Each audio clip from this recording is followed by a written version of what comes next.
अस्सलाम वालेकुम नाज़रीन, एक नई वीडियो में हुई आमदीद। आज की वीडियो में आपके साथ शेयर करने वाली हूँ इफ्तार से रिलेटेड बहुत ही आसान और सादा सी रेसिपी।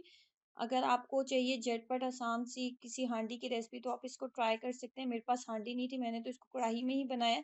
इसका नाम इस रेसिपी का नाम है महमली चिकन हांडी। खाने में बहुत कमाल की बनती है, ट्राई कीजिएगा। इसको बनाने के लिए आधा किलो के करीब बोनलेस चिकन लिया है मैंने और इसको छोटे छोटे पीसेस में कट करने के बाद सबसे पहले इसको मैरिनेट करना है और मैरिनेट करने के लिए मैं दही का इस्तेमाल कर रही हूँ। 2 खाने के चम्मच मैंने दही लिए। सिंपल हमने इसको दही के साथ मैरिनेट करना है, मज़ीद हमने इसके अंदर कुछ भी ऐड नहीं करना। नॉर्मली भी अगर आप चिकन बनाते हैं तो उसको दही के साथ अगर आप मैरिनेट करते हैं ना, ट्रस्ट मी, तो इसके अंदर एक जो महसूस सी स्मेल होती है ना, उस स्मेल को ये ख़त्म कर देता है। और अगर आप बिल्कुल बिगिनर लेवल पे आपने कुकिंग अभी स्टार्ट की है तो ये आप टिप जो है ये आपके बेहतरीन आपके लिए काम करेगी। उसके बाद जी एक दरमियाने साइज़ का टमाटर लिया था, छोटे से साइज़ का प्याज़ लिया था और 5 से 6 जवे मैंने लिए थे लहसुन के। लहसुन को मैंने पेस्ट फॉर्म में पहले ही बना लिया था और तीनों चीज़ों को सिंपल कुछ भी पानी वगैरह ऐड नहीं किया, सिंपल ग्राइंड कर लेंगे और एक थिक सा पेस्ट बना लेंगे। उसके बाद 1 कप का 4th पार्ट मैंने थोड़ा ज़्यादा ले लिया था। आप ये गलती ना करें, 1 कप का 4th पार्ट ही आप कुकिंग ऑयल का इस्तेमाल करें क्योंकि नेक्स्ट फिर हमने इसके अंदर मिल्क क्रीम का इस्तेमाल करना है तो इस ये जो है ना इसके अंदर ऑयल ज़्यादा हो जाएगा तो फिर खाने में अच्छा नहीं लगेगा। जैसे ही मैंने इसको अच्छे से कुकिंग ऑयल अलग से हो गया तो उसके अंदर 2 चाय के चम्मच मैंने चिली फ्लेक्स ऐड किया था, चाय के चम्मच इस्तेमाल कीजिएगा। उसके बाद हाफ़ चाय का चम्मच नमक इस्तेमाल किया था। उसके बाद धनिया पाउडर मैंने ऐड किया 1 चाय का चम्मच।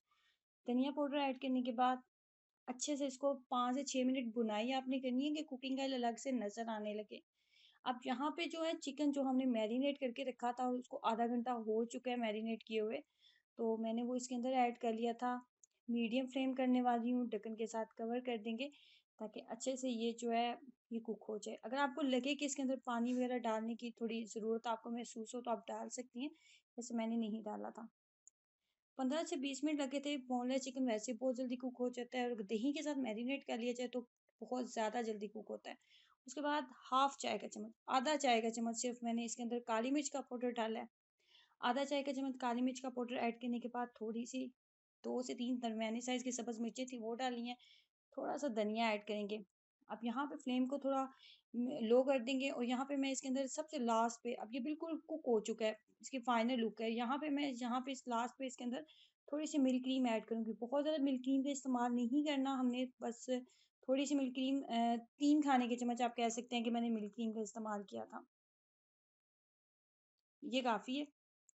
और इससे इसके अंदर बहुत ही क्रीमी सा टेक्सचर आ जाएगा और खाने में बहुत ज़्यादा टेस्टी बनने वाली रेसिपी है।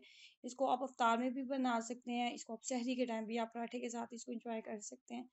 आसान भी है, सादा सी, और बच्चों को ऐसी रेसिपीज़ बहुत पसंद होती हैं। तो ट्राई करें और अपना एक्सपीरियंस ज़रूर शेयर कीजिएगा। वीडियो को लाइक करना और चैनल को सब्सक्राइब करना मत भूलें।